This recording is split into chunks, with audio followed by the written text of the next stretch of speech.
তো আজকে আমরা দেখব মূলত একটা অ্যানকর যে আমাদের অ্যানকর মেনুটা আছে সেটা কিভাবে এই উইজেটটা কাজ করে। তো দেখুন এই একটা পেজ, আমি এটাকে রিলোড করি। তো সাকসেসফুলি দেখানোর জন্য আমি এটাকে রিলোড করলাম। তো রিলোড করার পরে আমাদের স্লাইডার সেকশন বলেন বা হিরো সেকশন বলেন, এই সেকশনের এখানে দেখুন প্রোগ্রেস নামে একটা অপশন আছে বা প্রসেস, ঠিক আছে। আমি এখানে ক্লিক করব। তো ক্লিক করার পরে সাকসেসফুলি প্রসেস যে সেকশনটা আমি এখানে অ্যাড করে দিয়েছিলাম, পুরো সেকশনটা এখানে চলে আসতেছে। এটাই হচ্ছে আপনার অ্যানকর উইজেটের মেন কাজ, ঠিক আছে। মেনুতে আপনি যদি ক্লিক করেন যে আমার ফিচার্স, তো এখান থেকে ফিচার্সটা দেখাবে। তো আমি এখানে যে প্রসেসটা ক্লিক করতেছি, তো চলে আসছে এই জায়গায়, ঠিক আছে। তো এই উইজেটটা কীভাবে কাজ করে সেটাই দেখবো ম্যানুয়ালি।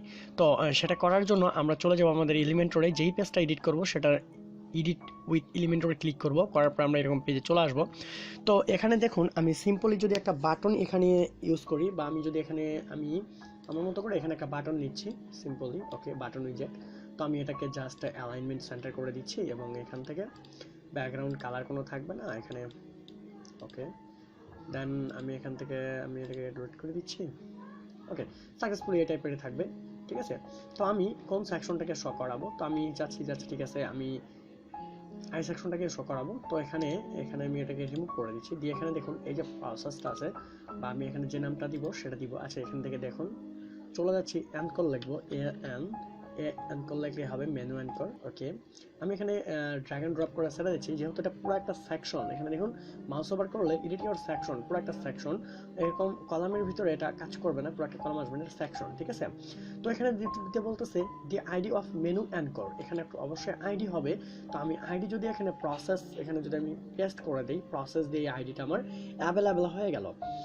তো সেক্ষেত্রে আমি যদি এখান থেকে এটাকে আপডেট করে দিই, দেওয়ার পরে আমি যদি এই যে বাটন যেটা অ্যাড করলাম এই বাটনে ক্লিক করব, করার পরে এখানে দেখুন কন্টেন্ট, এখানে ক্লিক করব, করার পরে এই যে লিঙ্ক আছে, তো এখানে আমি এই যে এখানে প্রসেস একটা লিঙ্ক ইউজ করা হয়। তো আমরা যখন আইডি ইউজ করি, আইডির জন্য অবশ্যই একটা হ্যাশট্যাগ নেওয়া আমাদের প্রয়োজন। তো আমি একটা হ্যাশট্যাগ দিলাম, দেওয়ার পরে আমি যদি সিম্পলি এখানে আমার যে প্রসেসটা আছে প্রসেসটা পেস্ট করে দিচ্ছি বা এই লেখাটা, ঠিক আছে। দেওয়ার পর আমি যদি সেভ চেঞ্জ করে দিই, দিলে আমরা এখন চলে যাব আমাদের যে পেজটা ছিল এটা রিলোড করব, ঠিক আছে।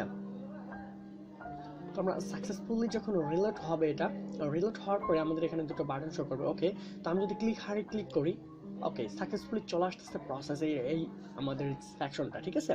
তো আশা করি এই অ্যানকর মেনুটা এভাবেই কাজ করে, বা মেনু অ্যানকর যেটাই বলুন না কেন সেটা এভাবেই কাজ করে। তো thank you so much watching this tutorial, and যদি ভালো লেগে থাকে এই প্রসেসটা তাহলে অবশ্যই একটা লাইক করবেন এবং ভিডিওটা সবার মাঝে শেয়ার করে দিবেন। যারা এলিমেন্টর নিয়ে কাজ করতেছে এবং ওয়েবসাইট ওয়ার্ডপ্রেস রিলেটেড কাজ করতেছে তাদের জন্য একটু হেল্পফুল হবে। Thank you so much watching this tutorial.